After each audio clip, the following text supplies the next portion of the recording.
Sí, ok. 5, 10, 15, 20, 25, 30, 35, 40, checando monitores de prensa. Ok, ok, sí, ok. Sí, ok. Ok.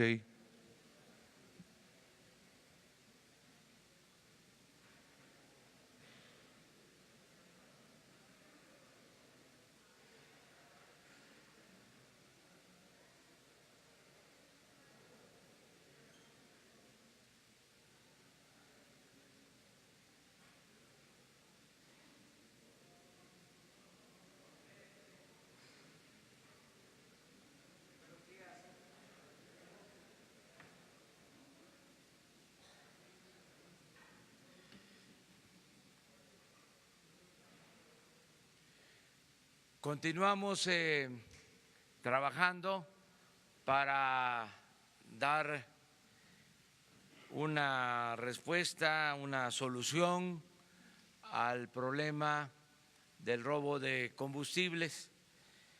Ayer, con ese propósito, estuvimos en Huauchinango, Puebla, y también en Tulancingo, Hidalgo.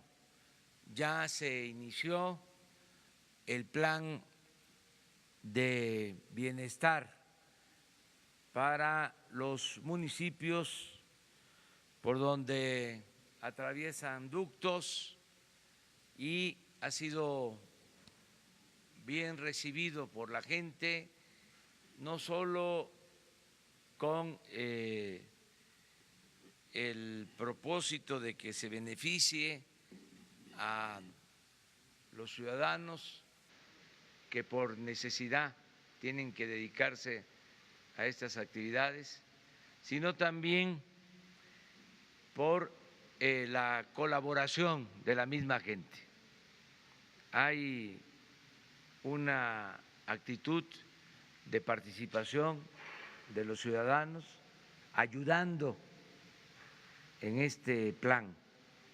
Es todo un pueblo ayudando, respaldando las acciones que se están llevando a cabo.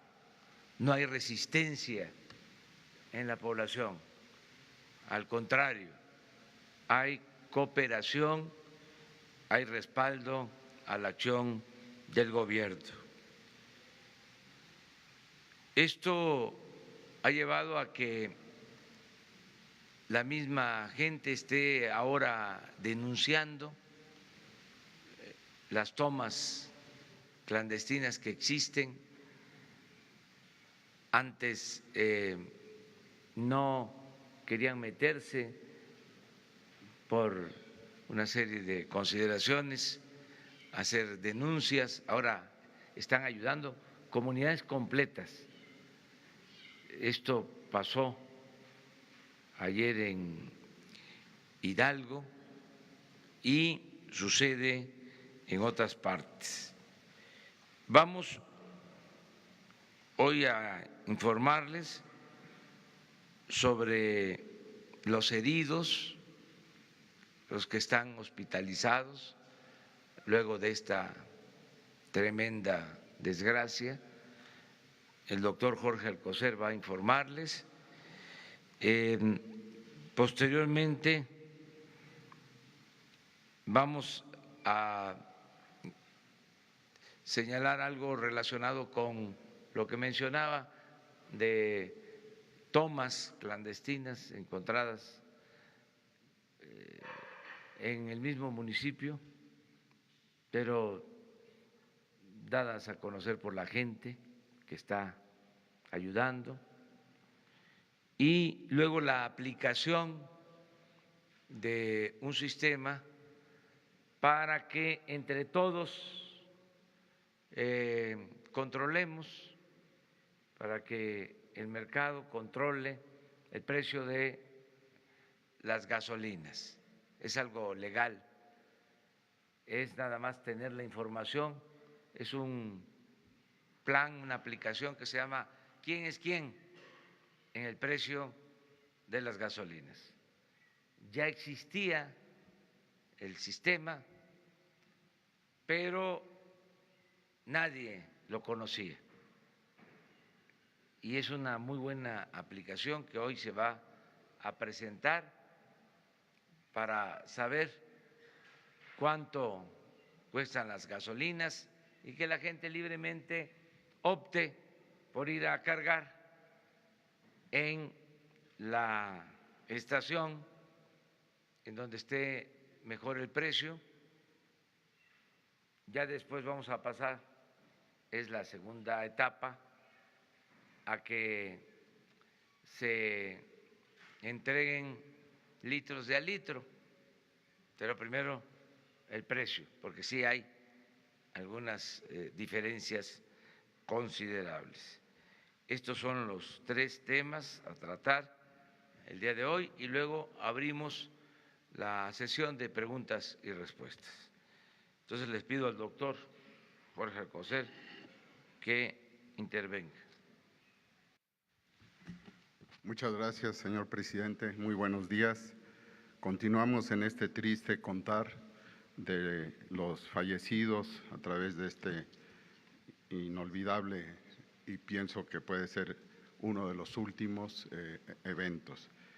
Habíamos contado hasta ayer 98 defunciones de pacientes hospitalizados.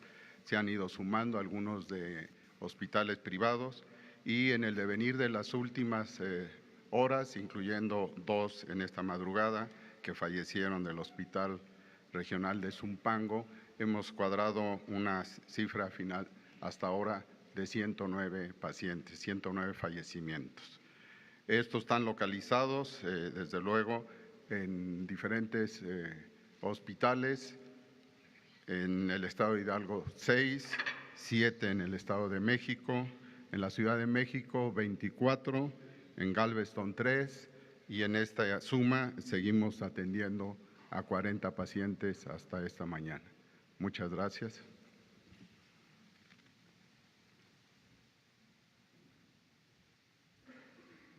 Con su permiso, señor presidente. Buenos días. La Policía Federal, en una labor de restablecimiento emocional de la población de la localidad de Tlalhuelilpan, Hidalgo, en donde ocurrió el lamentable accidente, la explosión, hacemos trabajo de proximidad social. El trabajo social a cargo de policías federales, psicólogos expertos en atención emocional, ha logrado mantener no solamente la seguridad perimetral de la población de la localidad, a efecto de evitar riesgos de accidentes, y ha sido la propia sociedad, la comunidad, la que nos informó la existencia de 14 tomas clandestinas de altísimo riesgo que estaban en las inmediaciones de esa población en el desarrollo de los ductos de Pemex. Cabe resaltar que tenemos vigilancia y seguridad en toda la red nacional de ductos de Pemex, con personal del Ejército, de la Armada y de la Policía Federal. Por lo que se refiere a esta labor, la comunidad nos llevó hasta 14 puntos en donde, como pueden ver en las imágenes, existían tomas clandestinas. Ante el riesgo que tiene la propia comunidad, nos llevaron a inhabilitarlas, se le dio vista a Seguridad Física de Pemex y al Ministerio Público Federal y se procedió con toda la cautela a asegurar cada una de las tomas. No hubo fugas de combustible ni bajas de presión. El sistema sigue operando felizmente en condiciones que le da suficiencia para mantener el abasto a las ciudades y a la población de nuestro país. Es cuanto, señores. Buenos días. Con su permiso.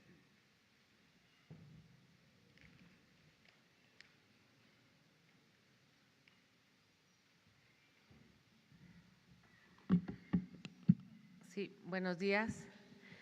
Bueno, referente a los precios de los combustibles, tanto de gasolinas como gas, quiero informarles que para todo el público, para todos los mexicanos, ya existe una aplicación que la Comisión Reguladora de Energía ya tenía, que se llama ¿Quién es quién? Es muy fácil, no sé si lo tienen, Jesús. Sí, es muy fácil. Esta aplicación es para conocer el precio del gas. Todos desde su celular bajan la aplicación AmiGas. Nos permite automáticamente encuentra el distribuidor. Si yo estoy en Tijuana, abre automáticamente mi localización como si fuera Waze y sale en qué parte de Tijuana estoy, realiza la búsqueda por localidad, compara precios, consulta números de contacto para realizar pedidos. En su caso, para el gas, verifica la autorización de vehículos que cuenten con la autorización de la Comisión Reguladora de Energía, se ingresa las placas del vehículo para validar si está registrado, si es un vehículo que tiene permiso, y evalúa el servicio, también la propia aplicación en el celular, cualquier persona califica si el servicio fue bueno o malo y se actualiza en la propia base de datos para que el usuario tenga una calificación del servicio. Y sobre gasolina, es la siguiente, por favor.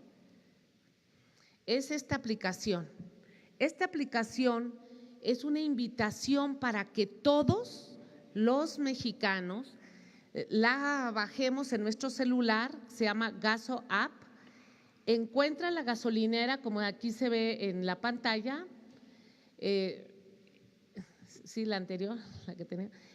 Ahí nos dice exactamente si está cercana, si es más barata, si es más cara, y esto nos va a ayudar porque de acuerdo a la ley, la gasolina pues está en el mercado, en el libre mercado, y sí tenemos una diferencia de precios muy sustancial. Ayer, por ejemplo, amanecimos aquí a 18 pesos con 30 centavos, 18 pesos con 50 centavos, y si todos los mexicanos nos enteramos, nos va a ayudar incluso a que los precios sean más justos y no haya tanto disparidad. Se selecciona el combustible, se escoge el radio en kilómetros, la principal, exactamente. Evalúa el servicio de las gasolineras, termina uno de cargar, evalúa, reporta precios en caso de que no correspondan con los de la aplicación. Hay una opción, si me decía la aplicación que costaba tanto, también lo reporta y sobre todo son los precios 60 minutos antes de que uno vaya a cargar, o sea, cada hora se están actualizando los precios. Entonces, esa es la invitación para que todo mundo bajemos nuestra aplicación, es de la Comisión Reguladora de Energía, ya tenía tiempo, no se conocía y pues es importante que todos la tengamos. Muy bien, esto es básicamente la información. En este caso sería bueno que se probara, como vamos a tardar aquí en preguntas y respuestas, que lo vayan viendo para ver si al final de el diálogo circular de la conferencia ya podamos decir que sí funciona o recomendarlo para que los ciudadanos usen este sistema.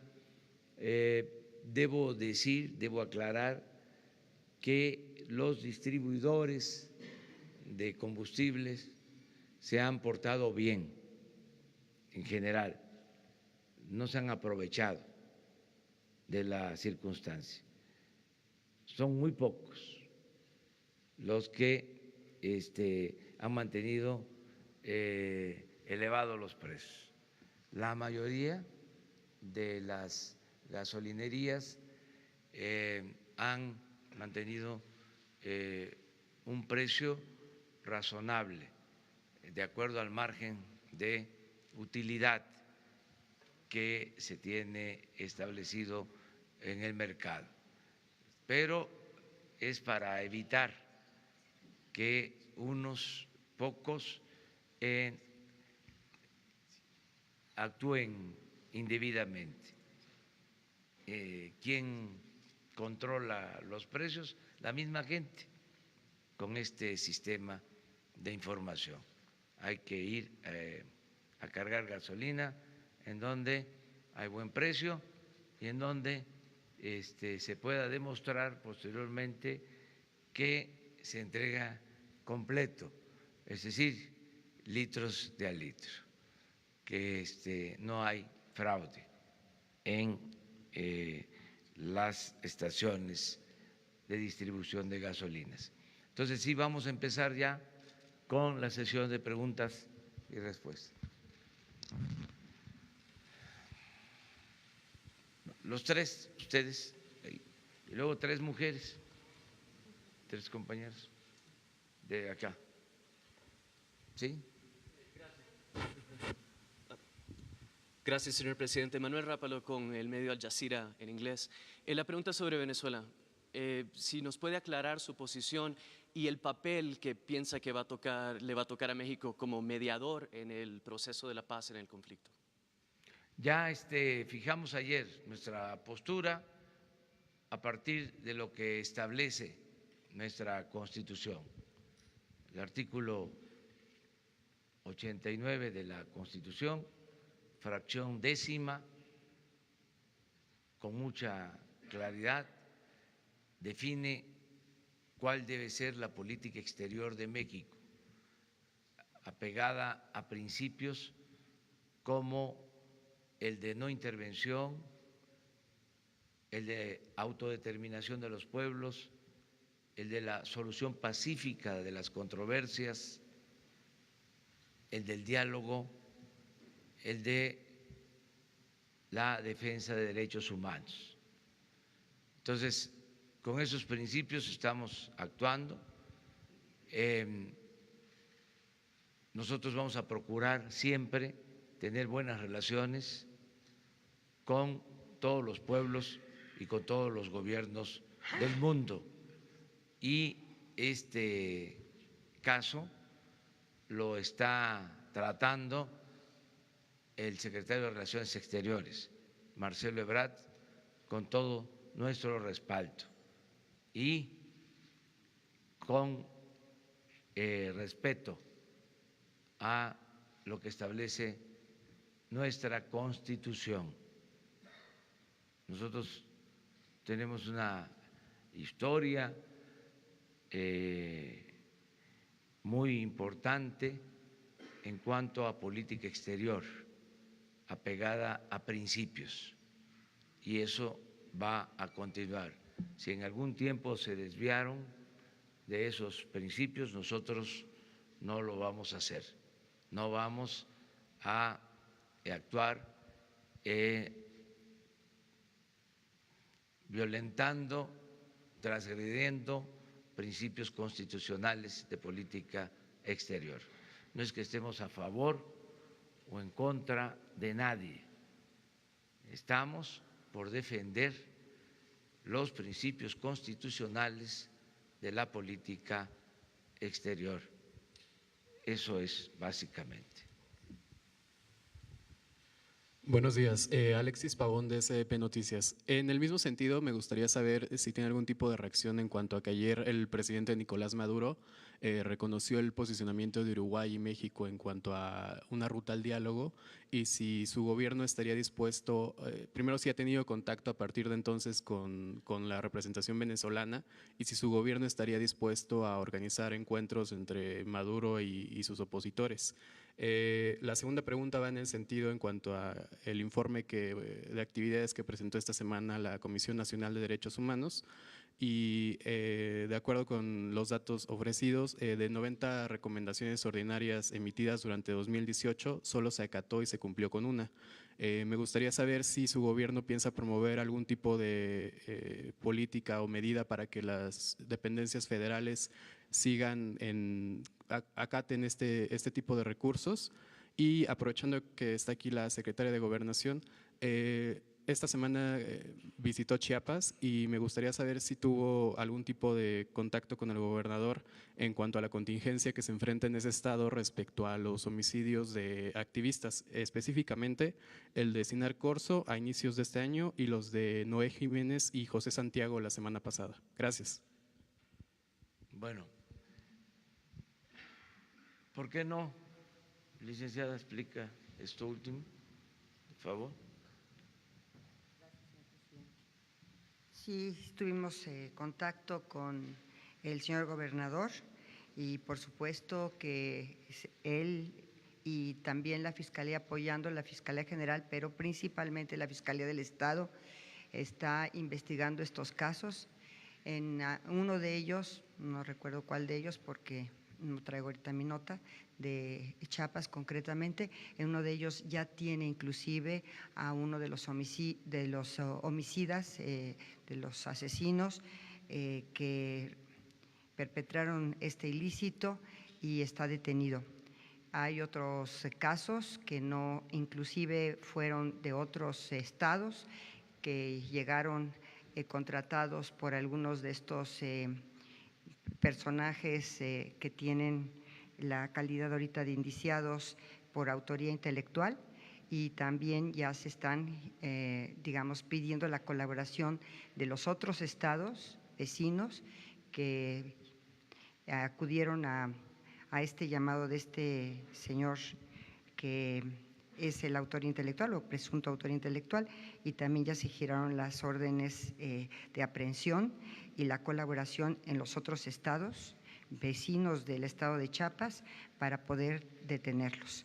Entonces no podemos dar muchísimos más datos precisamente porque ahorita está el proceso y además están giradas las órdenes de aprehensión y de colaboración entre los diversos gobiernos de los estados para que se puedan detener estos sicarios, a estos autores materiales de estos crímenes. Pero sí estamos en comunicación permanente con el gobierno de Chiapas y afortunadamente hay videos, tienen videos muy interesantes, muy importantes, en donde se ve claramente cómo están llevando a cabo las negociaciones y las camionetas, en fin, de estos sicarios y además del autor intelectual.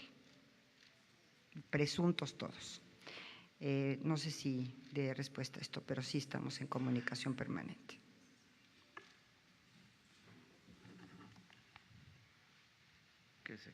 Nada más también para comentarles que acerca de las recomendaciones de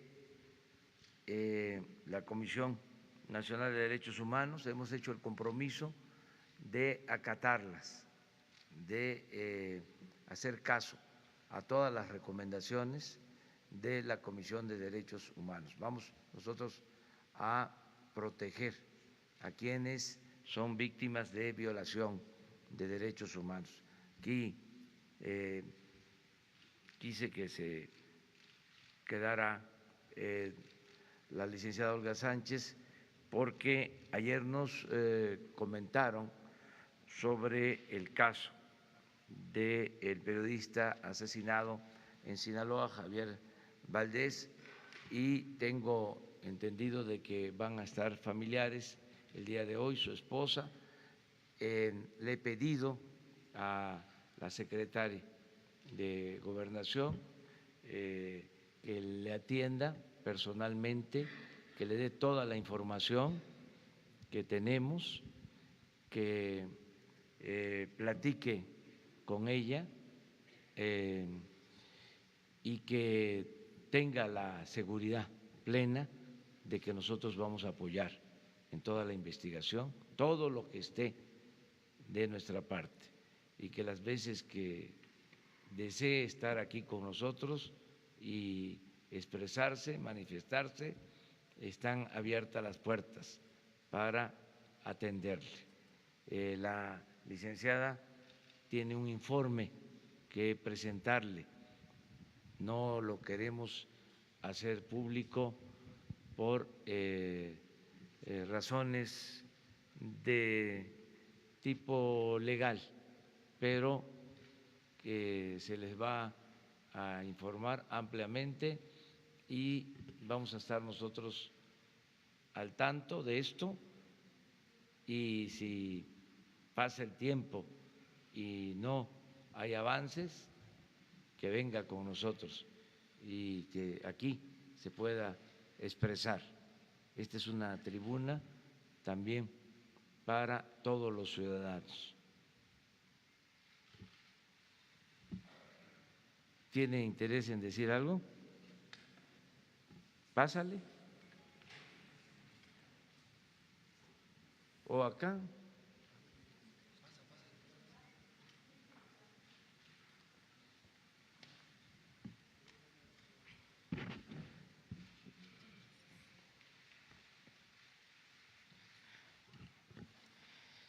Buenos días a todas, a todos. El día de ayer que una compañera de un medio de comunicación le pregunta al presidente en torno a la información que ustedes ya conocen en cuanto a que son los hijos, que fueron los hijos de Joaquín Guzmán Loera quienes asesinaron o mandaron asesinar a Javier. Bueno, eso en mi familia, en mis hijos, en mi persona, nuevamente es otro golpe muy, muy fuerte. Aquí lo que yo vengo a pedir, a exigir, es que no descarten ninguna línea de investigación en cuanto a la autoría intelectual de los asesinos de Javier.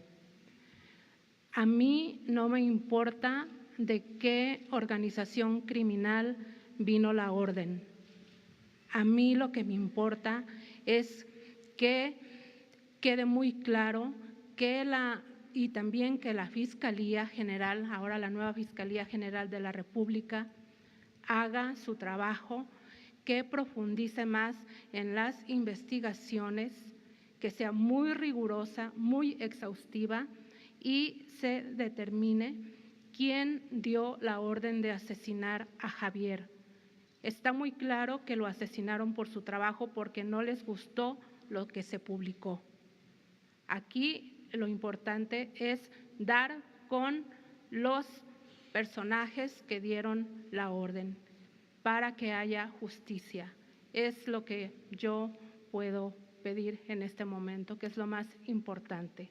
¿Quién dio la orden? ¿Quién está mintiendo y quién tiene la razón? Exigimos verdad, exigimos justicia y exigimos castigo para los asesinos de Javier, los materiales, pero sobre todo los intelectuales.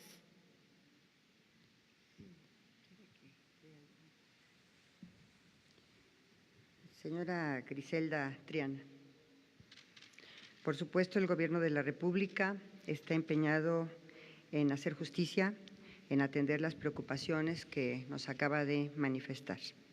No se descarta una sola línea de investigación. Todas las líneas de investigación serán agotadas hasta encontrar las razones y a los culpables del asesinato de su esposo, Javier Valdés. Fuera del proceso que se desarrolla en las Cortes de Nueva York, tenemos el firme propósito de llegar a la verdad, hacer justicia y al castigo de los responsables de este y de otros crímenes de periodistas. El Gobierno de la República, del presidente Andrés Manuel López Obrador, nos ha instruido precisamente y estamos convencidos de que el ejercicio de la libertad de expresión y las garantías del derecho a la información son la base de una democracia plena y representativa de la ciudadanía.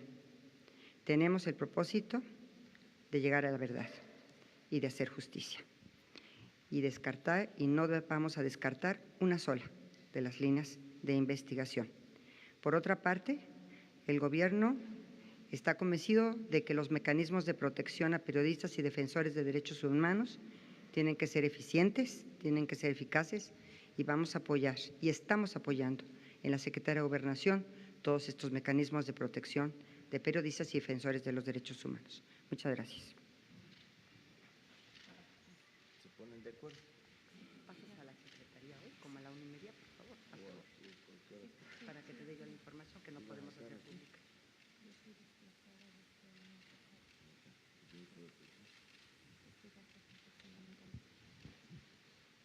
Te espero allá. Bueno, acerca de si México está en condiciones de permitir que las partes en conflicto en Venezuela cuenten con la intermediación de la Secretaría de Relaciones Exteriores para lograr el diálogo y la solución pacífica de las controversias, lo establece nuestra Constitución.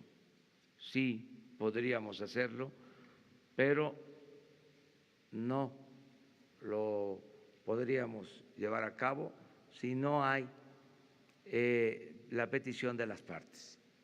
No vamos a ser oficiosos.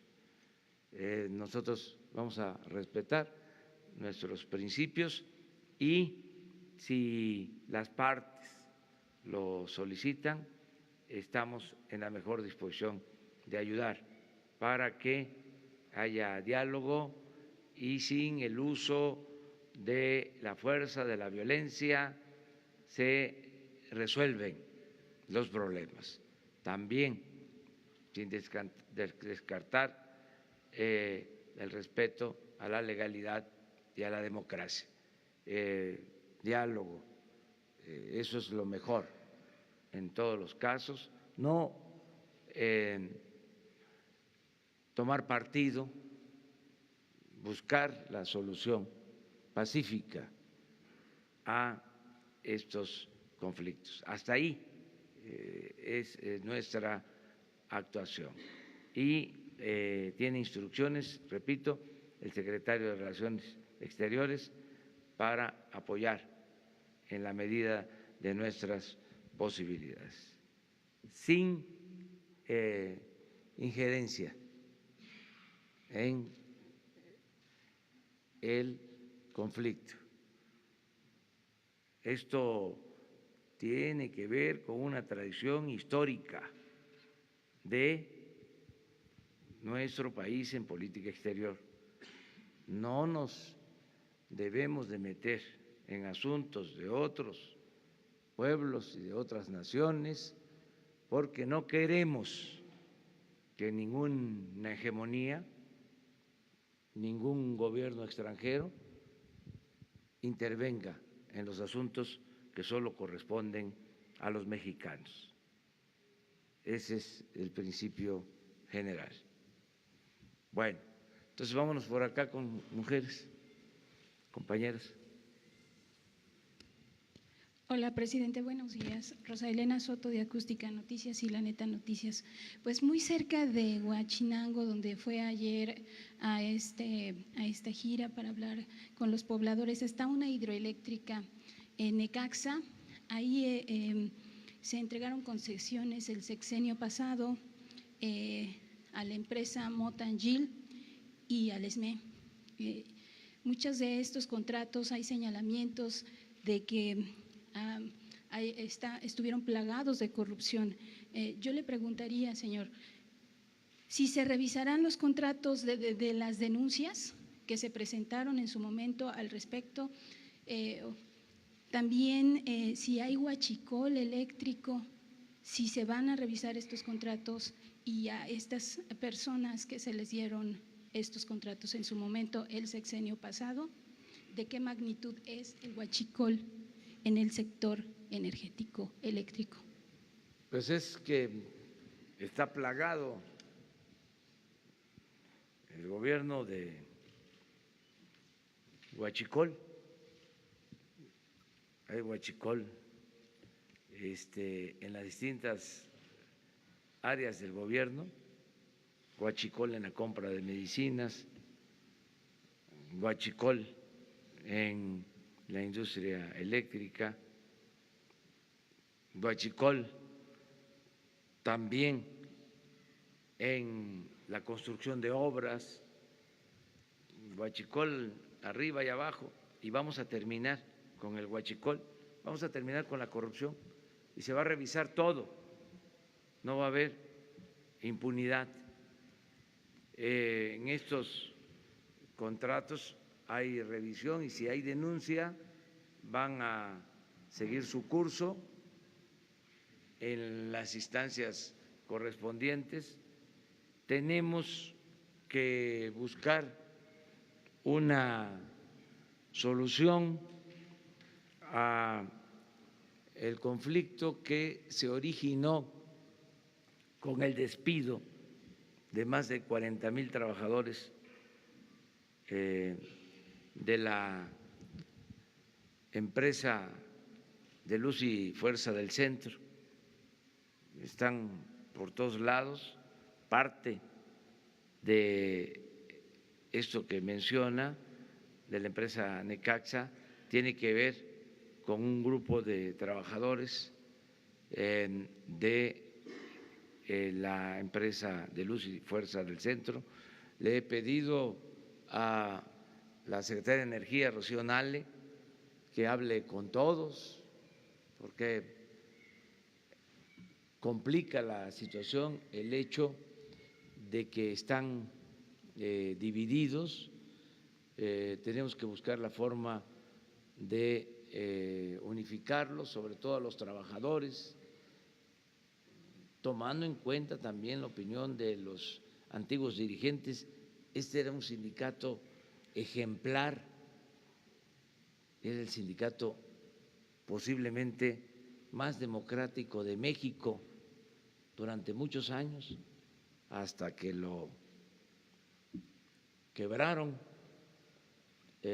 lo destruyeron con saña en el periodo neoliberal. Entonces, tenemos que buscar la forma de ayudar a los trabajadores y de resolver casos de corrupción que se hayan presentado, no atribuibles a los trabajadores, sino a empresas que se valieron de la ocasión. Pero en eso estamos. Aprovechando, pues en la semana Javier Lozano mencionaba que el despido de trabajadores, de burócratas que se da en sus sexenios es comparable con el que se dio en la época de Felipe Calderón, con esta situación del Estado. No, ¿Qué piensa nosotros al no. respecto? El ajuste se hizo arriba, nada más se cortó el copete de privilegios. Los trabajadores de base sindicalizados se respetaron. Lo dijimos, compañera, a ver, allá atrás, las dos, y luego. Buenos días, presidente. Ruth Muñiz, de Ruido en la Red y Quinto Elemento Lab. Preguntarle, y aprovechando que está la secretaria de Gobernación, entre 2015 y 2018, la Secretaría de Gobernación le asignó a 27 entidades más de 4,000 millones de pesos para la implementación de la alerta de género. Dinero que los estados gastaron en todo menos en el mecanismo y que, bueno, se ha visto reflejado en el incremento de este delito. Saber si hay algún mecanismo de fiscalización que vaya a hacer la Secretaría de Gobernación para cómo están gastando las entidades este dinero y saber si ya hay algún plan específico de su gobierno para atender esta problemática. Usted ha dicho que va a atender la seguridad pública de todos, pero sabemos que el feminicidio es un delito específico que requiere atención específica.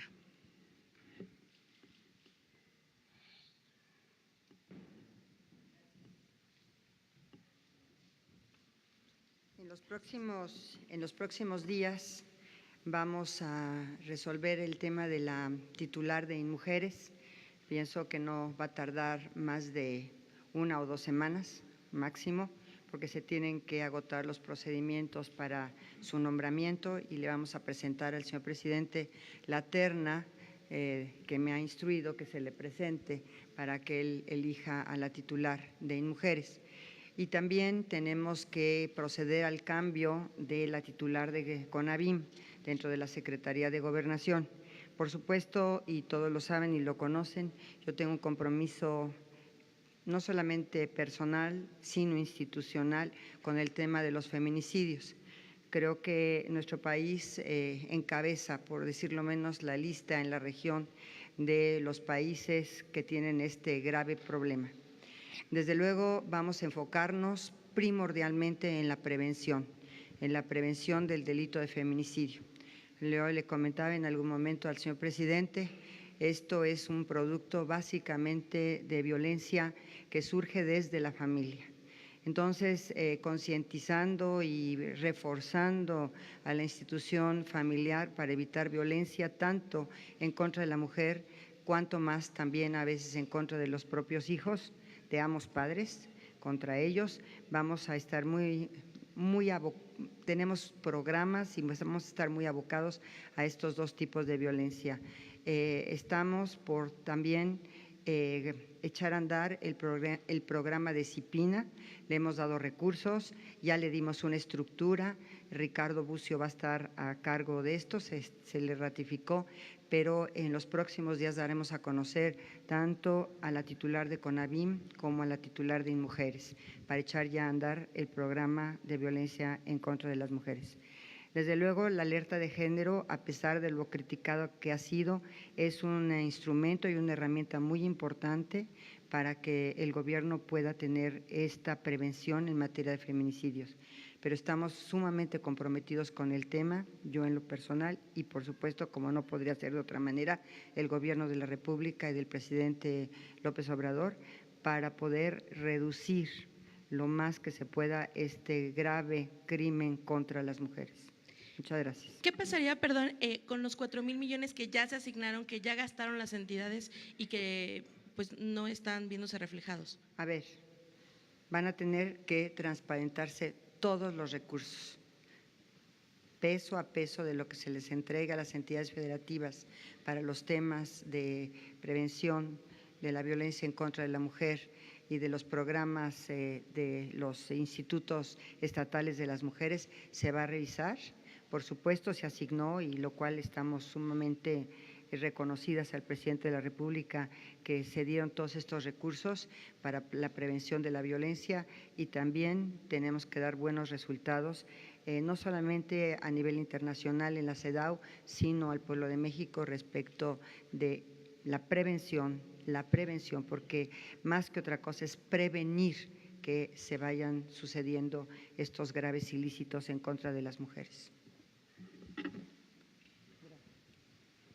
Una compañera, sí.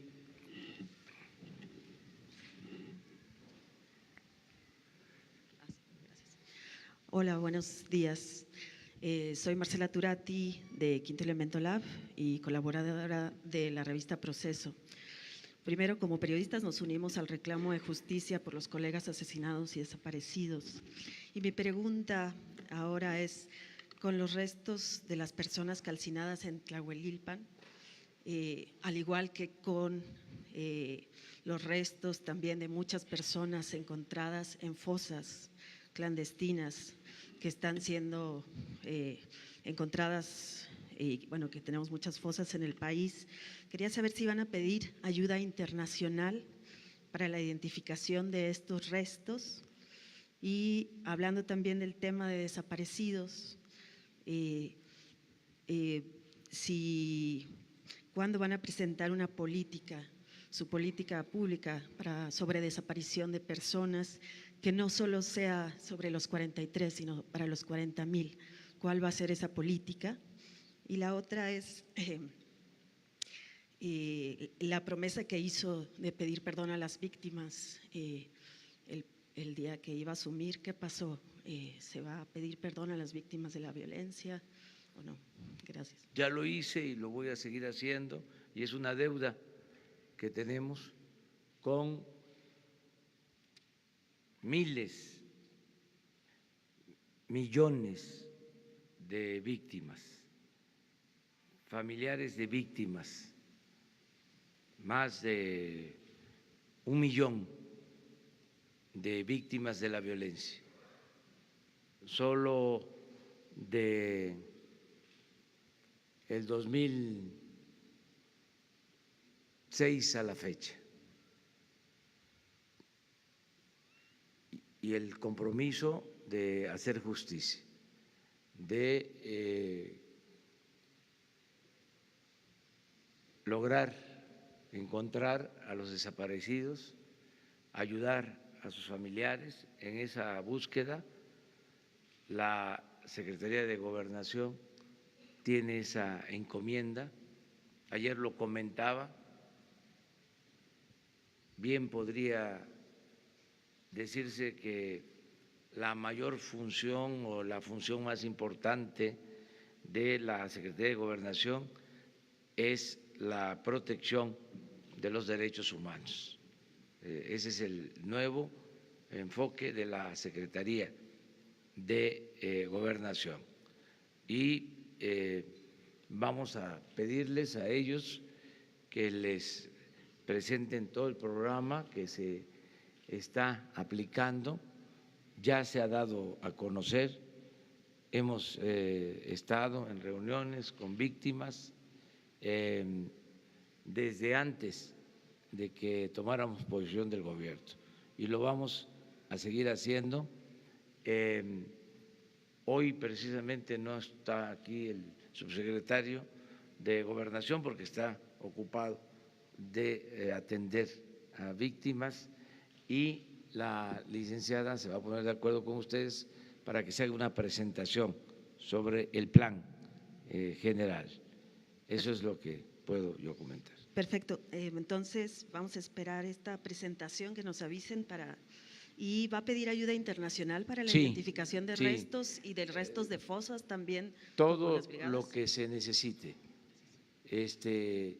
Nosotros no nos vamos a cerrar, no vamos a ocultar la verdad. Ese es un distintivo del nuevo gobierno, la transparencia, el que la vida pública sea cada vez más pública, no ocultar nada. Aunque se trate de temas muy dolorosos, decirlo, no evadir nuestra responsabilidad, ¿no? Para nada. A ver, 3 hombres. Vamos, Ricardo. Señor presidente, si me permite, en homenaje a Javier Valdés, quien nos dejó una lección de vida en lo profesional y en lo personal, a todos quienes lo tratamos. Señor presidente, es entendible y muy loable que su gobierno esté atendiendo las emergencias de todas las comunidades por las que atraviesan los ductos, porque está visto que en este país los pobres son siempre los que pagan las tragedias. No hay tragedias en los fraccionamientos de los ricos, nunca.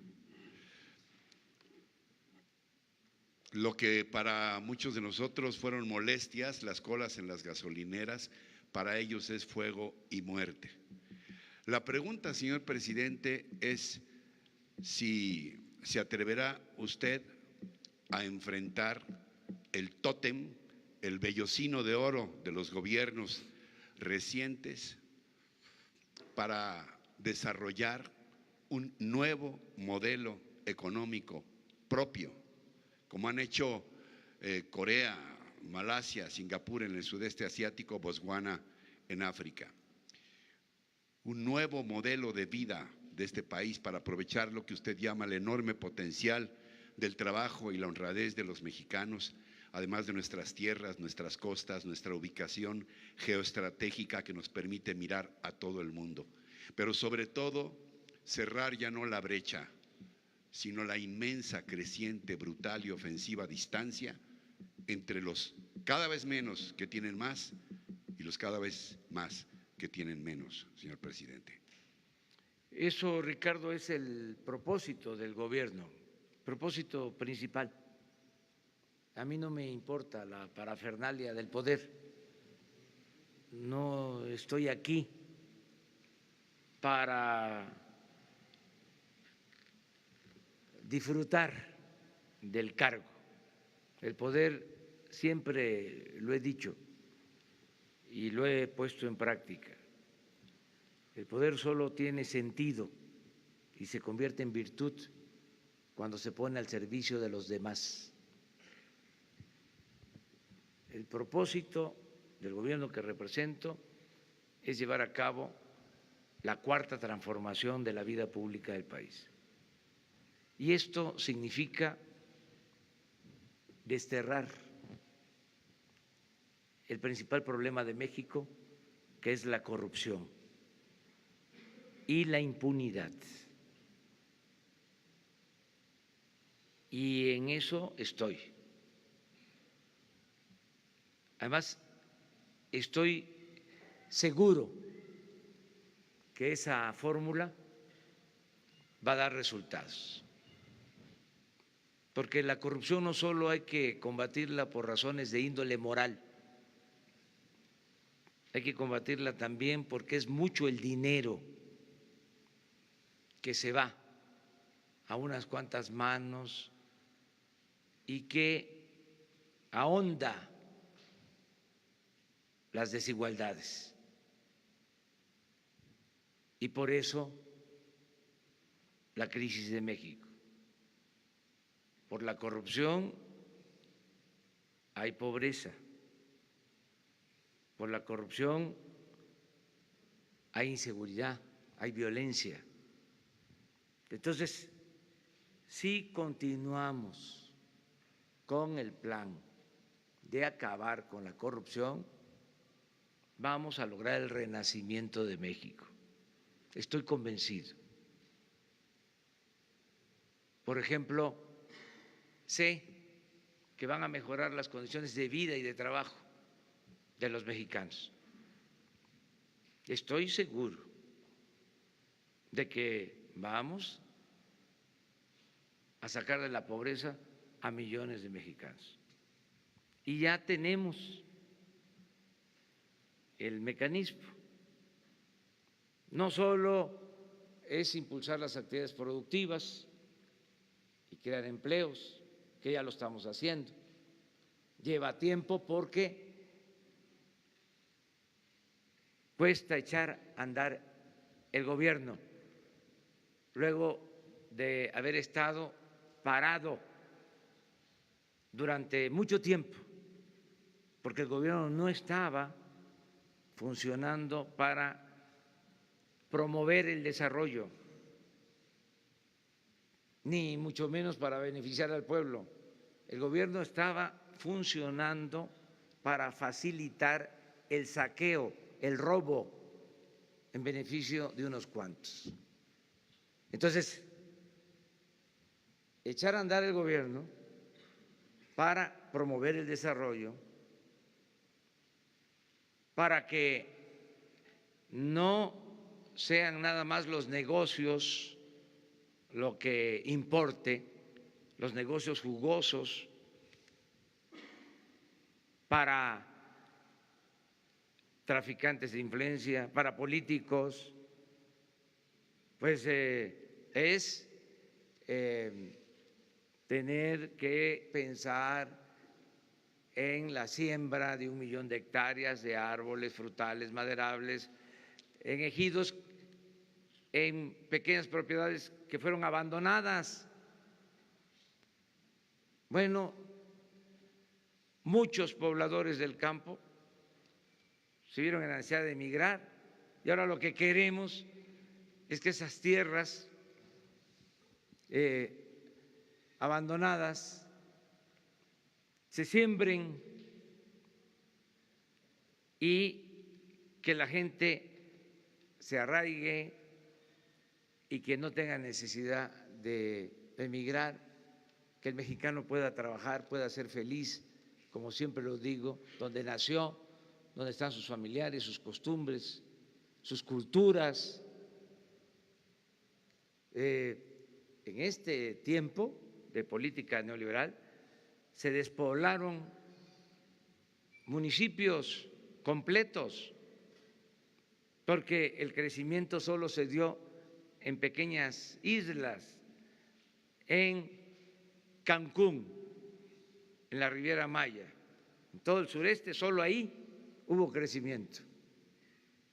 En las zonas turísticas del Pacífico, en algunas ciudades del centro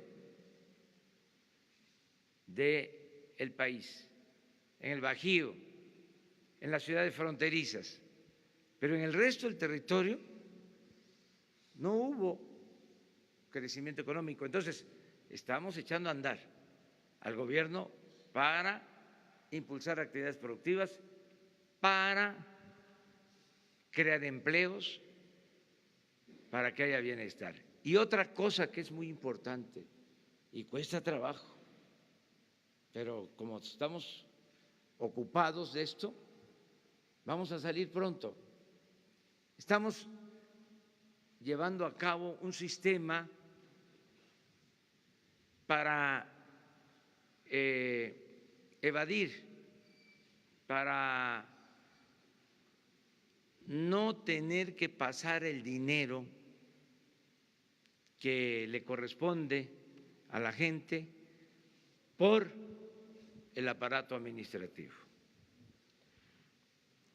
Es un sistema para transferir fondos, dispersar fondos desde la tesorería de la Federación al beneficiario, de manera directa, con una tarjeta. Se está haciendo un censo de bienestar para identificar al adulto mayor, a la persona con discapacidad, al productor del campo, al que está estudiando y necesita una beca, pero no entregar esos recursos a ninguna organización, ni pasarlos por las instancias administrativas del gobierno.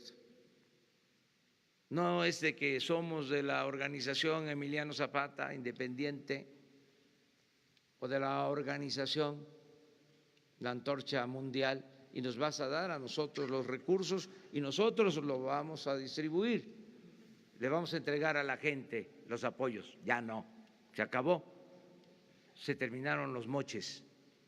Ahora le va a llegar a la gente de manera directa, con una tarjeta. Pero nos enfrentamos de que México es de los países con menos conectividad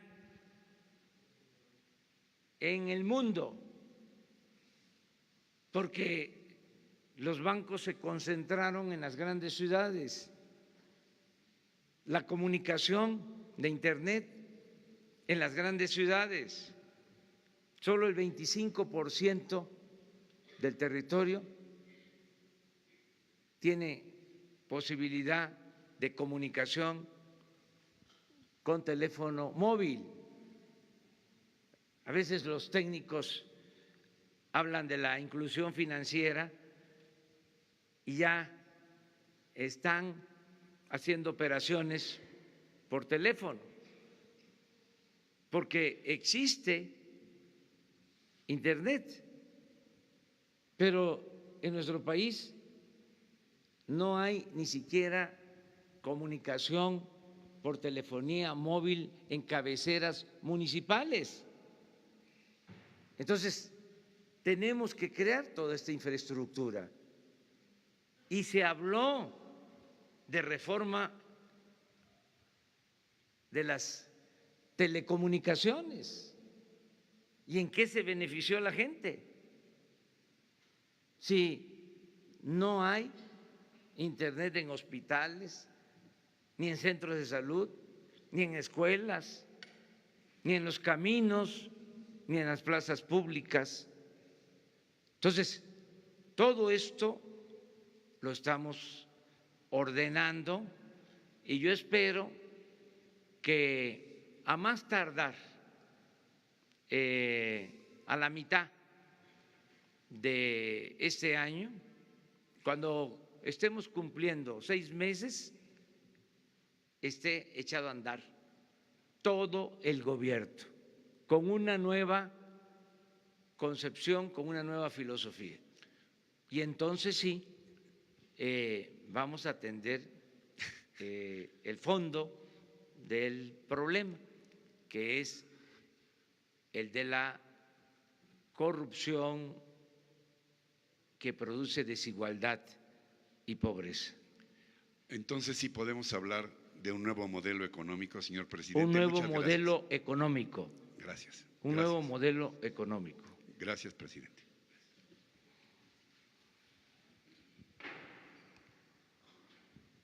Hola, presidente. Buenos días. Agustín Velasco de UNO TV. Quisiera preguntarle si ya tiene el número de los mexicanos que están en Venezuela, si su gobierno va a emitir una alerta por la situación de violencia que hay en ese país. Y en el mismo tema, la titular de la CONADE dijo que México podría albergar la Serie del Caribe por la situación por la que está atravesando este país. Si esto es cierto, si usted está enterado, si es posible que esto pueda ocurrir. Gracias.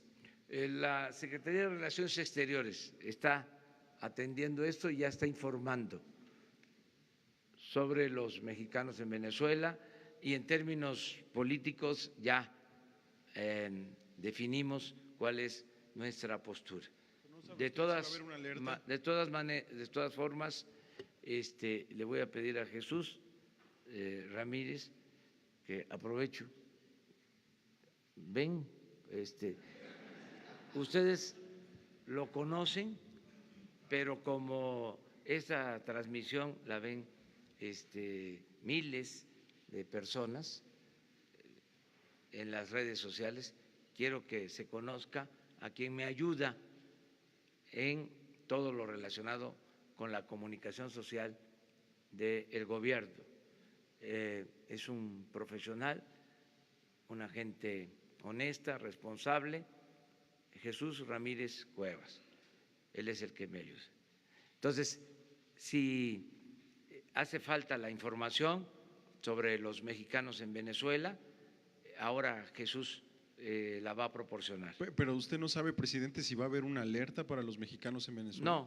No. No van a emitir una alerta. No me ha informado sobre eso el secretario de Relaciones Exteriores. Y espero, deseo de corazón que no haya violencia en Venezuela, que se entiendan sin el uso de la fuerza, sin la confrontación, sin la violencia. La política, la verdadera política, entre otras cosas, se inventó para evitar la confrontación, para evitar la guerra. Entonces, es cosa de los diplomáticos, ellos son especialistas en buscar la solución pacífica en controversias y en conflictos. Nosotros tenemos muy buenos diplomáticos y le tengo toda la confianza al secretario de Relaciones Exteriores. Uno más. Sobre la serie, presidente, lo de la Serie del Caribe, que decía ayer la titular de la CONADE, que México podría albergar la Serie del Caribe ante la situación de violencia que hay en Venezuela. Vamos a esperar, no sabemos todavía. Sí estoy también informado de que están jugando la final de la Serie del Pacífico, que quedó Jalisco, los Charros, con Obregón. Ya no me pidan a quién le voy, porque eso ya es otra cosa que puede generar susceptibilidades, celos, sentimientos.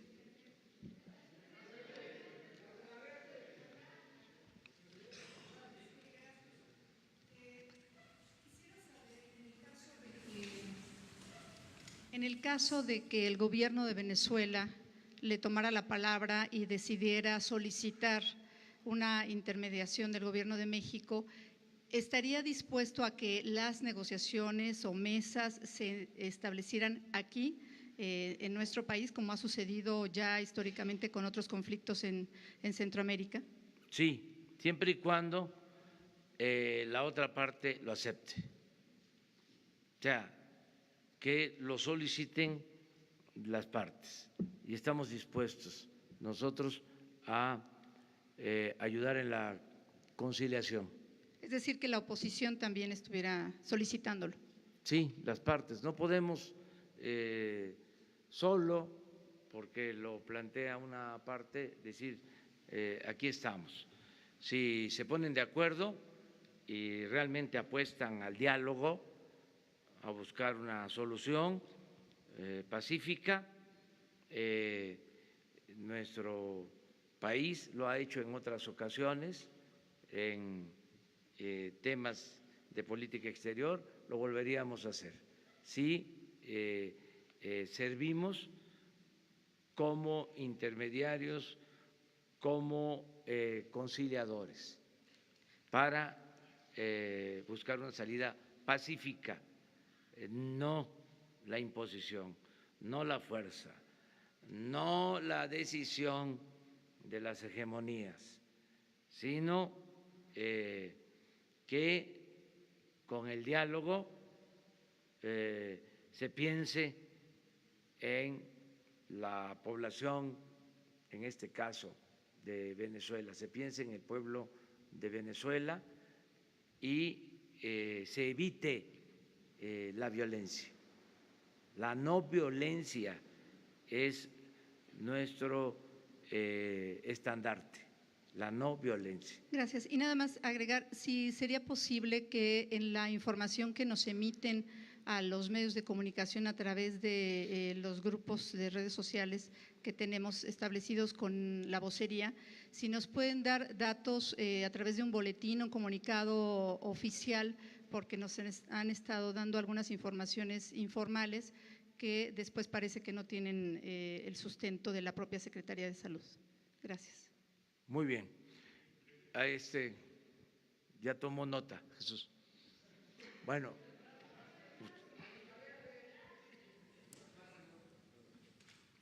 Ustedes tres.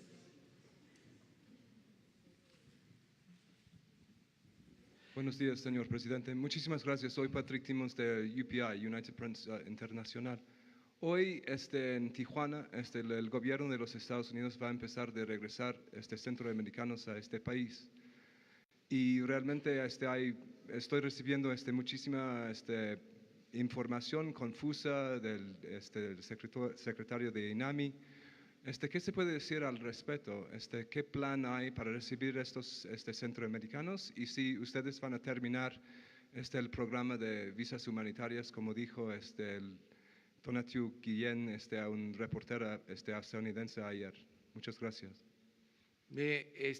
Tengo información de la secretaria de Gobernación y del secretario de Relaciones Exteriores sobre este tema, y hoy a la 1:00 p.m. va a haber una conferencia para fijar la postura del gobierno mexicano sobre la decisión que tomó el gobierno de Estados Unidos en este tema migratorio. Hoy a la 1:00 p.m. ¿Usted puede decir que si ustedes están compartiendo datos de los centroamericanos con los estadounidenses? Les van a informar el día de hoy, a la 1:00 p.m. Muchas Lo gracias. que queremos es en la Secretaría de Gobernación a la 1:00 p.m. Buenos días, presidente. Quisiera preguntarle, ayer nos decía que nos iba a entregar información sobre esta investigación que se estaba haciendo a las plantas de hidrógeno de la administración pasada que adquirió, si ya tendría algún avance de la Secretaría de Energía, y también pues opinión sobre esta información que conocemos el día de hoy, donde también había huachicoleo prácticamente en turbocina y que se adquiría en aerolíneas y en algunas entidades de la República. Si ustedes ya tienen información al respecto. A ver.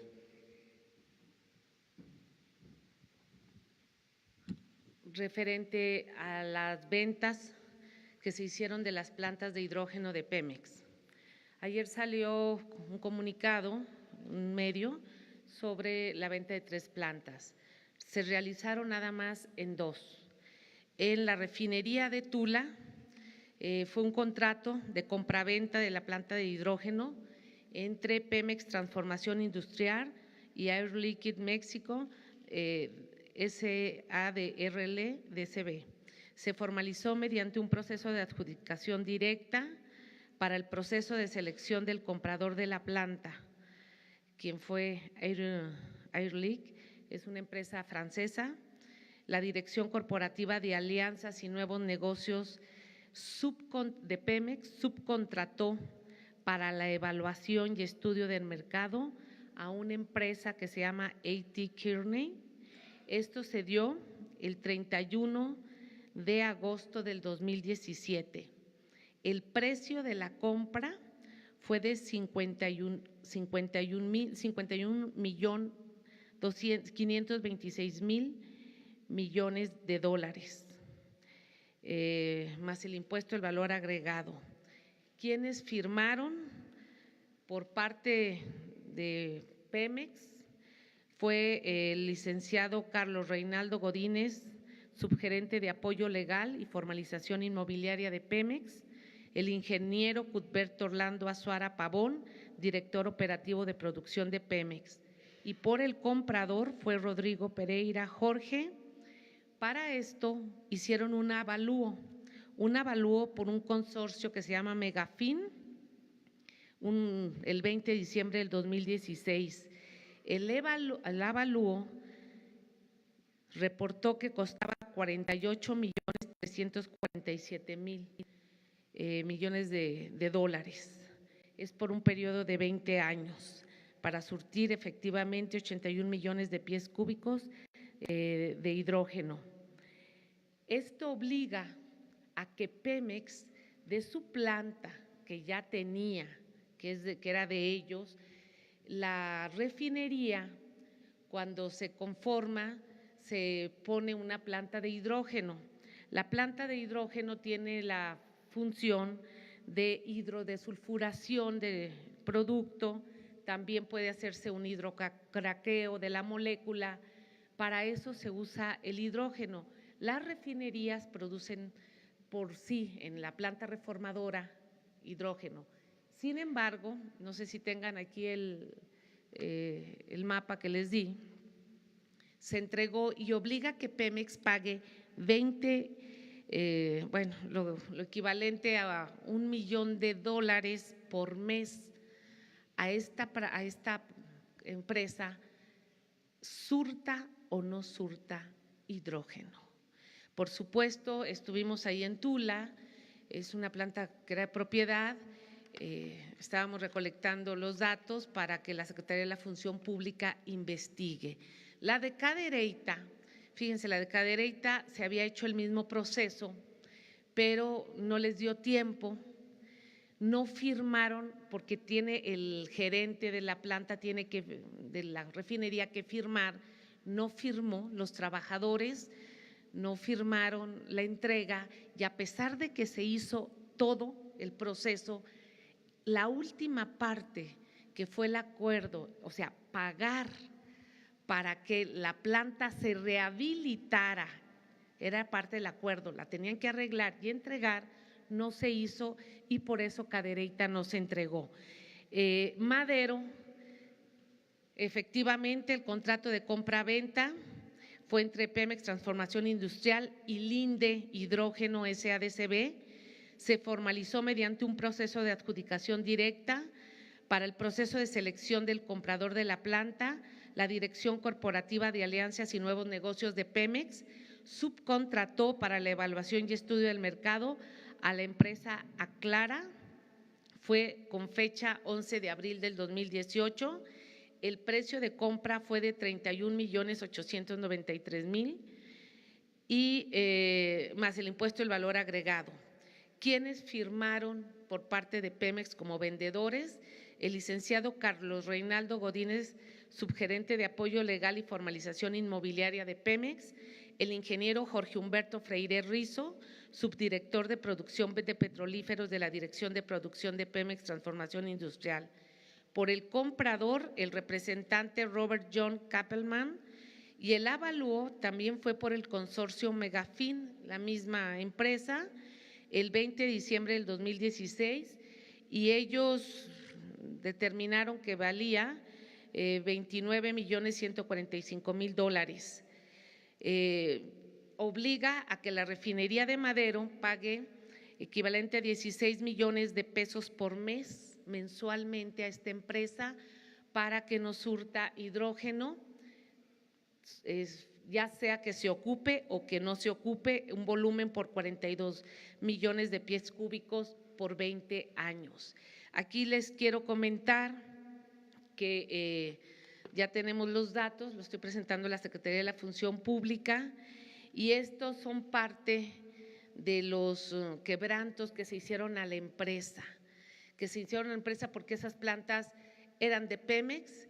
Se tiene todo un articulado de que era necesario, de que iba a tener mejor calidad, de que con esto se iban a evitar paros programados, y no es cierto, pues es una planta que nació con ello. Ayer estuvimos en Salina Cruz, presidente, y la refinería de Salina Cruz no tiene planta de hidrógeno, o sea, así nació el concepto, y hoy con el crudo que está llegando, que tiene un poco más de azufre, se ve la necesidad de pensar en una planta de hidrógeno.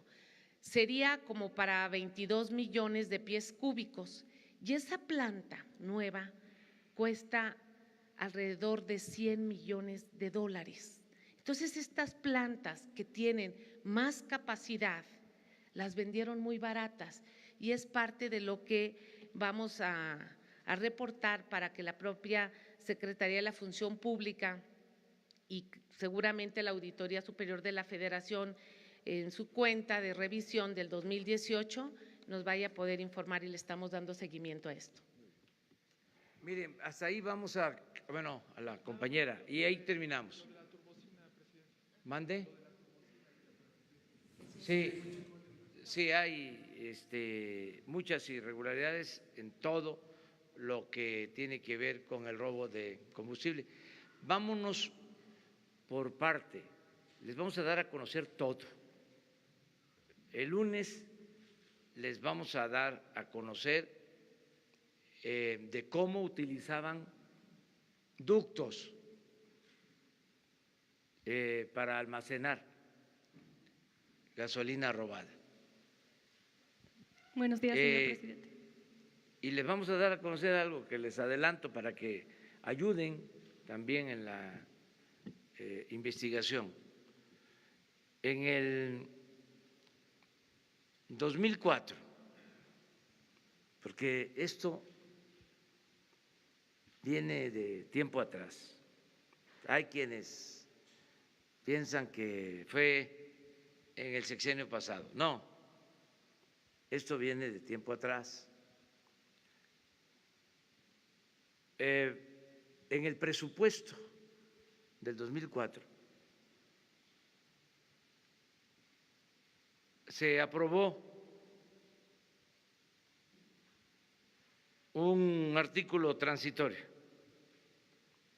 para que se adquiriera una sustancia y se marcara la gasolina para evitar el robo, para distinguir la gasolina robada y la gasolina de Pemex. ¿Qué creen que pasó? El Ejecutivo en ese entonces, no voy a mencionar nombres, presentó una controversia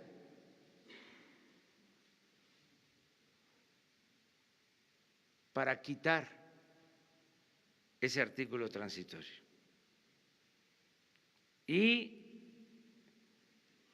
el Poder Judicial, la Suprema Corte, le dio la razón al titular del Ejecutivo. 2004.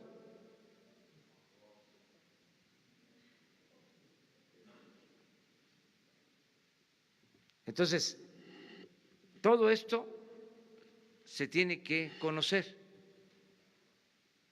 y que los ciudadanos tengan todos los elementos, independientemente de si existen delitos de omisión, independientemente de eso, que nos enteremos, porque parece como si esto hubiese surgido de la noche a la mañana, y también de manera respetuosa, fraterna, cariñosa. Le pido a los que se dedicaron a defender al régimen corrupto, sobre todo a la política económica neoliberal, que es el tiempo de la autocrítica, ya no seguir en la autocomplacencia. Es tiempo de rectificar y de hacer una revisión en lo personal. ¿Cómo fue que se toleraron estos atracos, estos abusos?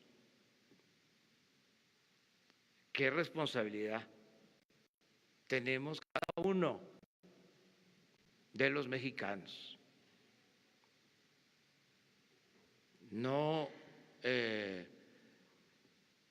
seguir ocultando la verdad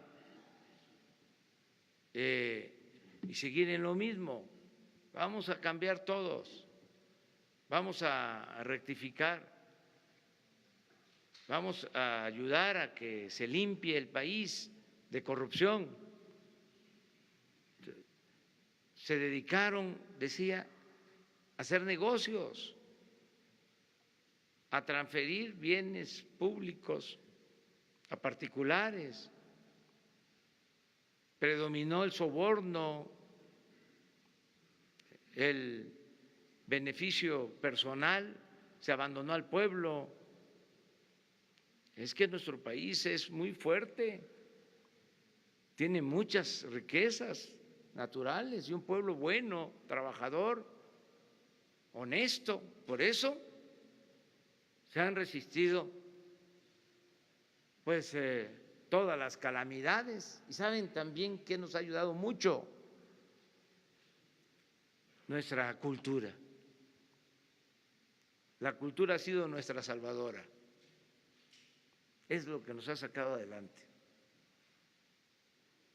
Por eso hemos enfrentado epidemias, inundaciones, terremotos, malos gobiernos, todo, y salimos adelante. Y yo espero que ahora salgamos adelante, de nuevo, con la participación de todas y de todos. Muchas gracias, nos vemos, vamos a Tuxpan, Nayarit y a Tecuala, y mañana vamos al Rosario, Sinaloa, y vamos a Culiacán, y el domingo va a haber algo muy importante. Vamos a iniciar el plan de fomento a la lectura en Mocorito, Sinaloa, y vamos a estar también en Guasave el domingo, y nos vemos el lunes en la mañana por acá. Muchas gracias. Señor, la última pregunta acá, señor. De la Agencia Informativa de Educación de México, Televisión Educativa, Sharon Smoke, sobre la gira que dio ayer en Puebla y en Hidalgo, mencionó o habló más bien a las personas sobre la necesidad de reforzar los valores en los jóvenes. Si nos pudiera comentar qué papel juegan los adultos en esta situación y la cartilla moral, y también recordar que ayer fue la primera vez que se conmemoró el Día Internacional de la Educación.